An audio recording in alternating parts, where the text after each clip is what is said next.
ओम नमः शिवाय।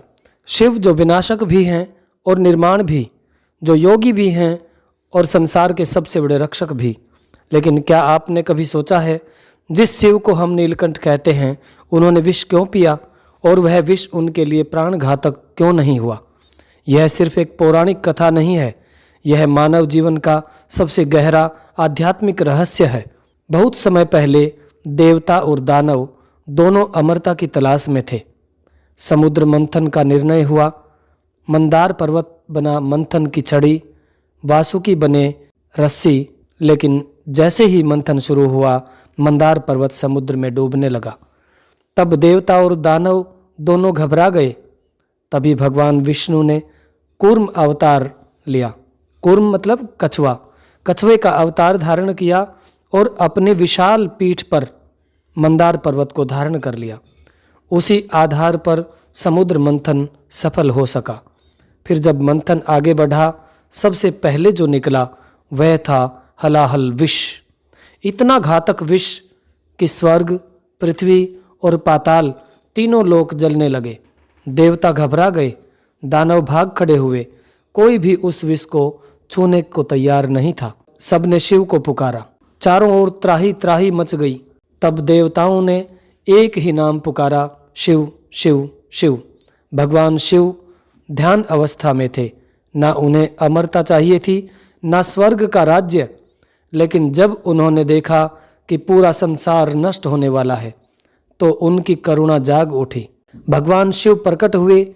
उन्होंने विष से भरे समुद्र को देखा। फिर बिना किसी डर के वह घातक विष अपने हाथ में ले लिया और एक ही घूंट में पी गए। पर माँ पार्वती डर गई। उन्होंने तुरंत भगवान शिव के गले को दबा दिया ताकि विष नीचे न उतर सके। विष वहीं रुक गया और भगवान शिव का कंठ नीला हो गया। तभी से शिव कहलाए नीलकंठ महादेव। क्या यही पूरी कहानी है? नहीं। अब असली प्रश्न ये है कि भगवान शिव अमृत के समय क्यों नहीं आए, लेकिन विष के समय सबसे पहले क्यों आ गए? क्योंकि शिव का स्वभाव है, जो संकट में हो वही शिव का अपना है, जो पीड़ा में हो वही शिव का भक्त है, जो जलता हो वही शिव का संसार है। शिव हमें सिखाते हैं, समस्या से भागो मत, उसे अपने भीतर समेटो और अपने विवेक की आग से उसे जला दो। अब प्रश्न यह है कि भगवान शिव हमें क्या संदेश देना चाहते हैं? शिव का विष पीना हमें यह सिखाता है, जीवन में जहर भी मिलेगा, सम्मान भी, कटु शब्द भी मिलेंगे, अपमान भी, धोखा भी मिलेगा, अकेलापन भी। लेकिन जो व्यक्ति हर जहर को अपने कंठ में रोक लेता है और दूसरों पर भी नहीं उगलता, वही सच्चा नीलकंठ बनता है। शिव ने विष पिया लेकिन किसी को नुकसान नहीं पहुंचाया। आज मनुष्य क्या करता है, थोड़ी सी भी कड़वाहट कहीं से मिली नहीं, वही जहर बनकर दूसरों पर उगल देता है। शिव का मौन का रहस्य, शिव ने विष पीने के बाद भी कुछ नहीं कहा, न अहंकार किया, न प्रचार किया और न ही किसी से शिकायत थी, बस मौन।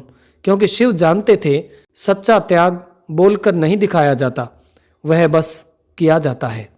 आज भी अगर संसार चल रहा है तो उसके पीछे सिर्फ एक रहस्य है, कोई न कोई शिव हर युग में विष पी रहा है।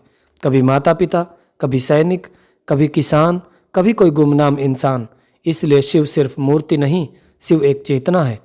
अगर आप भी अपमान को पी जाएं, क्रोध को रोक जाएं और दूसरों को बचा लें, तो आप भी नीलकंठ हैं। अगर आपको भगवान शिव का यह संदेश पसंद आया हो तो इसे शिव भक्तों तक पहुंचाकर भगवान शिव का आशीर्वाद प्राप्त करें और चैनल को सब्सक्राइब करके कमेंट में लिखें ओम नमः शिवाय।